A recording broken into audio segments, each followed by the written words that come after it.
Hello everybody, it's Wyvern here with another bit of Total War Warhammer quick match gameplay. This time around I'm playing as the Beastmen against the forces of Bretonnia led by Sheelest of Death on the map Ancient Dragon Cave. And this time around we are playing something a little different than the good old Morgar spawn spam. We are doing Vanguard build. So running the only Vanguard capable lord for Beastmen is Khazrak on foot. If you put him on his chariot, he loses Vanguard deploy. So that's what we did. I did bring him on a foot. He does decent combat stats. He's a decent overall melee lord. I did bring all of his equipment. I actually even brought the Dark Mail. Figured that it might be useful if my opponent decided to bring some sorts of casters, but as it turns out, that's not what my opponent did, but that's okay. Brought Deadly Onslaught, of course, Apocalyptic Vision, and the Scourge, which is a pretty solid combat stat buff for Khazrak when casted. To support him, this is my only non-Vanguard unit, a single Brave Shaman of Death, mounted on a chariot. So the Brave Shaman is a just decent. He's not terrible in melee, but more importantly, he does have Spirit Leech and Fate of Buna, and I'm hoping to use that to shut down sort of critical enemy targets. My front line is composed of a mix of Ungors and Gors. I do have 2 units of Ungors here. These guys can Vanguard deploy, and they have shields to soak up some hits. And I have Blackhorns Ravagers, which are the shielded Gors, and these guys can Vanguard deploy unlike normal shielded Gors. They have slightly higher armor than normal, and they are immune to Vigor, so definitely a very solid unit. With good overall combat stats. Then out on the flanks we do have a Gore Herd over here and 2 Gore Herds in the back ready to kind of flex forward and support. 2 units of Ungor Raiders in the back are there to provide me with some zoning tools against enemy flyers, against enemy skirmishers like mounted yeomen, as well as just pressuring enemy infantry once the fight breaks down. Because Bretonnia has a lot of squishy infantry, and these guys actually perform very well against all such units. To deal with enemy cavalry, because obviously I couldn't Vanguard deploy spears, I brought Chaos Warhounds with Poison alongside Centaurs with Great Weapons out here on the left flank. And on the right flank, it's much the same case. I brought Chaos Warhounds with Poison alongside the Sons of Goros. And the Sons of Goros, of course, do have armor, as well as the protection aura, so they are very, very strong. Definitely a very useful unit. And yeah, then over here on the a little further along, we do have a single unit of Chaos Warhounds with Poison, just ready to kind of flex around, try to get into my opponent's backline, deal with any archers and that sort of stuff, chase fleeing units, and 2 units of Harpies for essentially the same purpose, just to fly over and be a nuisance to my enemy. My opponent did bring King Louis over here on Beacus, coming in with Favored Son of Bretonnia, which will, of course, give him, or Beloved Son of Bretonnia, which, of course, gives all his units Frenzy if his leadership drops below 50%. Then he does have Ladies Champion for that regen, good old Foe Seeker just to get out of dodge or into combat a little quicker, and Stand Your Ground just to buff up his units. He did bring the Green Knight, and this is definitely a bit of a terrifying proposition for Beastmen. Beastmen don't have too many magic damage options, kind of like Dwarves, for example, in that respect. But I do have the Brave Shaman of Death, and more importantly, I do have the Sons of Goros, who do actually do magic damage. He did not bring the Dolorous Blade on the Green Knight, which means that he's not going to be able to boost his combat stats, but he did bring the regen trait, where he Sacred Guardian, where he regens in woods. And then he also brought the Knights of the Lionheart. These guys have very solid charge bonus. They're fairly cheap for a Regiment of Renown. They have cause magic damage, cause fear, which could be and encourage, which could definitely be a bit of a problem for me. More important, the main sort of important chunk of my opponent's army, though, is definitely here in this infantry line, where he has 2 units of peasants just to soak up the charge. Beastmen definitely have a very powerful charge, so you can soak it up with something like peasants. It's definitely not a bad trade. Holy Wardens of Maisental and a bunch of Battle Pilgrims make up the entirety of the front line. 5 units there. Then 2 units of Men-at-Arms with Polearms just to shut down any of my flankers. A unit of Grail Relic to counteract any psychology and keep his units in the fight to the death. And then 2 units of Peasant Bowmen. One of which has Pox Arrows, one is just normal. And these guys do outrange Ungor Raiders, so they could definitely be a bit of a problem for me once things break down. So we're going to throw things into full speed here. Almost immediately, I am pushing forward. I do take a volley. My opponent actually targets the Gors, who are much more susceptible to this ranged fire. And I am going to start pulling my Centaurs into the fray, trying to get on top of my opponent's army here. Pulling my Brave Shaman of Death forward, and yeah, simply going for making a full-on push here. As you can see, these Knights of the Lionheart are definitely getting a little cheeky. My opponent is trying to isolate this Gore Horde over here. He pushes past some of these Ungors. You can see some of the arrow fire coming in now against my Harpies, and I simply pull them back. I don't want them taking fire if I can avoid it. And in the meantime, I am collapsing on these Knights of the Lionhearted and just trying to swarm them. The Green Knight has retreated into the woods, perhaps hoping to bait me into a place where he can be regenning, and I'm not allowing him to do any of that. I'm simply going for the Knights of the Lionheart. I'm going to slaughter him here in the pits. King Lewin does very high mass, and my units didn't manage to poison him, so he does just kind of push clear here and get away. I did want to try to catch him with the Harpies last second and the Ungor Raiders, but it simply is not enough. You can see the Knights of the Lionheart here are getting slaughtered to a man. Over here, arrow fire is definitely breaking up my Chaos Warhounds with poison. I was not on top of my micro there. I do drop the Harpies onto these peasants. This is actually kind of fortunate, though, because the peasants are getting torn apart, and that means that my opponent will not have that buffer once the main kind of fighting breaks down. Over here, the Green Knight has gone into combat. I've dropped Spirit Leech on him. You can see over here the Harpies are getting torn apart by Lewin. A very powerful combat lord. He's not really going to be defeated by Harpies, but I was hoping to get some damage in with the archers. And the Spirit Leeches are being used up on the Green Knight, so no support there. Fortunately, my Sons of Goros, and I made a big mistake here. I forgot that the Sons of Goros do magic damage. And I figured I just don't have any magic damage. And so I sent them to chase down Knights of the Lionheart. I should definitely pull them back and dealt with the Green Knight. That could have been allowed me to clean him up much quicker. Over here, though, in the meantime, I have pushed my Gors into the fray here. I'm trying to, or my Ungors into the fray here, just trying to tear up these peasants, get rid of them, and get them off the field, while trying to kill off the Green Knight. The Green Knight is, of course, unbreakable.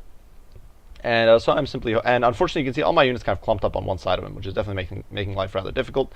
In the meantime, these archers do see, the mounted yeomen do see the Sons of Goros coming for him, and they're only slightly slower than the Sons of Goros, so they're not really going to be able to catch them, definitely not before they reach the safety of their own lines.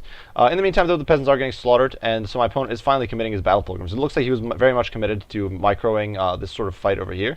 And because of that, he was not on top of microing his infantry, and so his infantry kind of sat back and did nothing throughout most of that fight.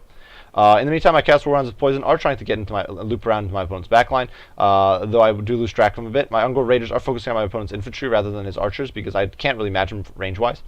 In the meantime, though, Blackhorn's Ravagers are slugging it out with the Holy Wardens of Mycental. I'm not entirely sure which unit will win in this fight, but the Men-at-Arms and Polearms are in there supporting. And that is definitely going to cause me a bit of a problem. The Braceshman of Death is popping his Arcane Conduit. He actually did use 2 Spirit Leeches on the Green Knight, who has finally gone down. And right, of course, as I brought in the Sons of Goros, who do magic damage, so they'll tear us through much quicker. I'm throwing Khazrak into the fray here, simply trying to overwhelm the Holy Wardens. That will buff this Gore Herd, as well as the Blackhorn's Ravagers, to do very significant amount of damage.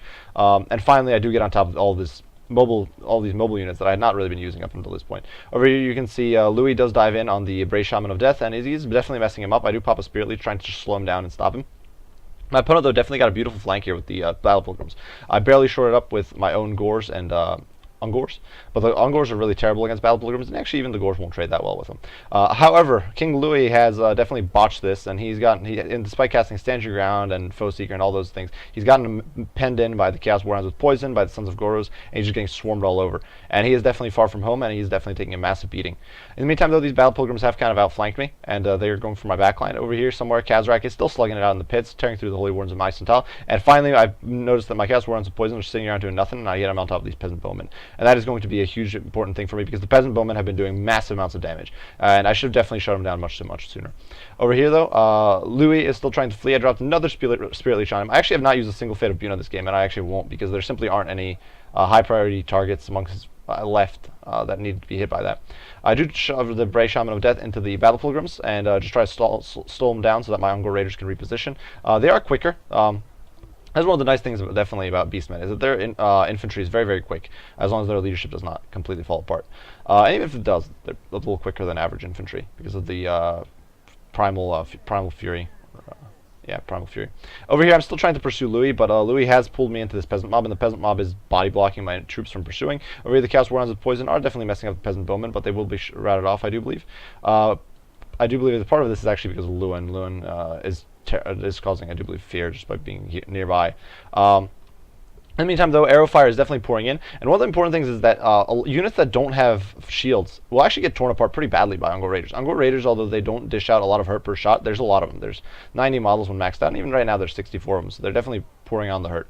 There's a very healthy unit of Battle Pilgrims over here chasing my Brave Shaman of Death, but I am countering him with a small unit of Gors over here. On the right flank, the Battle Pilgrims are actually losing out to these Gors and Ungors, slowly but surely, and now there's more units who are kind of returning into the fray, and they're going to get pincered and hopefully slaughtered. These Harpies actually routed off despite not reaching the fight. And now the Sons of Gorz are pushing into the back here, getting into my opponent's backline, going after these Battle Pilgrims and beating the snot out of them. Khazrak is trying to tie down the Holy Wardens of Mycental. Unfortunately, these some of them did get past, and the Battle Pilgrims are over here on top of my Ungor Raiders. I should have definitely pulled them back and gotten them clear. In the meantime, King Louis is over here trying to intercept these Chaos Warhounds with poison, which is definitely a bit of a problem for me. I should simply try to force them to keep charging this way. These Chaos Warhounds over here are wavering, but I do notice them, and I'm going to stick them on the archers over here to prevent them from helping my opponent. And in the meantime, over here, the Greller League is isolated. The Battle Pilgrims have broken apart, and now it's on to slaughtering peasants. The Holy Wardens of Mycental are getting butchered over there in the pits. This very healthy unit of men-at-arms with polearms is coming in, but at this point I have a very significant numerical advantage. And Khazrak being on foot is actually not bad against these guys. They don't get an anti-large bonus against him. His armor's not worth that much anyway, but he's very high melee stats, so he can definitely, and with Scourge they're even higher, and he can definitely tear through them pretty effectively. Over here, King Louis is getting hit by Spirit Leech, and he's diving on top of my Ungors, and the Ungors will most likely simply rout from terror. Though one of the important things is to remember is that all Beastmen units are immune to psychology as long as their leadership remains above 50%. So King Louis over here is definitely getting messed up. You can see the men-at-arms with polearms are getting butchered. Over here, the mounted yeomen are out of ammo, so they're irrelevant at this point. I'm just simply pursuing them with Chaos Warhounds with poison. And King Louis is here in the pits trying to get clear, but before he can get clear, I do surround him with poison Warhounds, and at this point my opponent does decide to exit the game, because with the Sons of Gorz coming along, King Louis does not have any more infantry to soak for him, so he's not getting out. So very tight game, very fun game. It was interesting to play an aggressive. Obviously, Beastmen can do a Vanguard build. It's a bit difficult to pull off because it requires a lot of micro. And as you guys no doubt saw in that video, my micro was not always on point. There were quite a few incidents where I simply missed something that was going down. I allowed units to get caught in terrible positions. I didn't capitalize on my Warhounds being in my opponent's backline for a very long time, and things like that. And it definitely wasn't ideal for me. However, it did work out in the end. It's definitely I definitely think it's a bit of a difficult build to pull off, simply because of the micro that's involved. You actually have more units than, for example, Wood Elves do. You have more, I guess, moving parts, I would call it. Not to make excuses, brother. You do have more, even in the case of Wood Elves, when you do kind of skirmishing builds. Those do take a lot of micro. But in some ways, I'd say the micro there is almost a little easier. Regardless, Khazrak performed very, very well. He's not a bad combat lord, especially if he's not focused out. Bray Shaman of Death actually did very well, and he got a lot of kills because he plowed into those Battle Pilgrims, and he does have decent armor when he's in his chariot. Plus, he does armor piercing, and he's not a terrible combat lord, or sorry, combat hero. Against low-end, non-armor piercing infantry like Battle Pilgrims. I guess they're not even low-end, but against non-armor piercing infantry like Battle Pilgrims, really. The Ungors actually performed surprisingly well, though I'm not sure who. Some of these units did get on top of the peasants, so that might be why, but the Ungors did okay. The Ungor Raiders did okay as well. In spite of everything, they got focused pretty hard by my opponent's peasant bowmen, and that made things a little difficult. But they supported the front line, and that was really where the main breakthrough had to happen. And the Gors and Ungors all did fairly well, or very well in some cases. The Centaurs with great weapons did fairly well. Centaurs are very susceptible to ranged fire, and they're a bit squishy, which is definitely a bit of a problem for them. The Sons of Goros, much less squishy, and they performed very well. I definitely made a mistake, though, not focusing the Green Knight with them, because they could have torn through him very, very quickly. I could have simply left the Green Knight surrounded by these guys, and left, and taken all the rest of my army to deal with my opponent's infantry. Chaos Warhounds with poison, the ones that got into the chicken coop there, that got into the peasant bowmen, did amazing. The others actually did fairly well, all things considered. They're Chaos Warhounds, they don't do that much damage, usually. The Harpies did not have a good day, and unfortunately one of them got slaughtered by Lewin, and one of them took a lot of fire from peasant bowmen and got into kind of a bad brawl down the ground, and then I wasn't able to get him back. So the Harpies did kind of a mediocre job, but everything else here definitely performed very well. For my opponent, you can see the Battle Pilgrims did absolutely monstrous work. Battle Pilgrims are very good. They will trade very effectively with any Beastmen infantry except Bestigors. The pole arms, not so much. They have very low armor. Their offensive stats are not that good, and their defensive stats, while it's good, are not. Given that Beastmen have very high offensive stats, they will get torn through rather quickly. Peasants, of course. For peasants, there's not much else to say there. The Green Knight did okay, given that he got surrounded and couldn't get out. but it's a very expensive investment. The Green Knight is something like 2,000 gold off the top of my head. It's something I'd never field. Maybe I'll have to give it a shot one of these days. But it's a very inexpensive investment for very little gain here with 25 kills. Lewin though, definitely a great job there. Lewin was a major nuisance, but he did get caught out on the ground and lost a whole boatload of HP at one point, and that was definitely a bit of a problem going to the later stages. The Knights of the Lionheart getting caught out was a big win for me. Because if they had not been caught out, I would have definitely struggled a bit in, if they had been able to cycle charge my backline. Regardless, good game to my opponent. I do hope you guys enjoyed this video. If you did, be sure to leave a like and subscribe down below. If you have any comments, criticism, any questions about Quick Match, or suggestions, or recommendations, or requests for units or builds you'd like to see demonstrated, be sure to post those down in the comments, and I'll respond as soon as I can.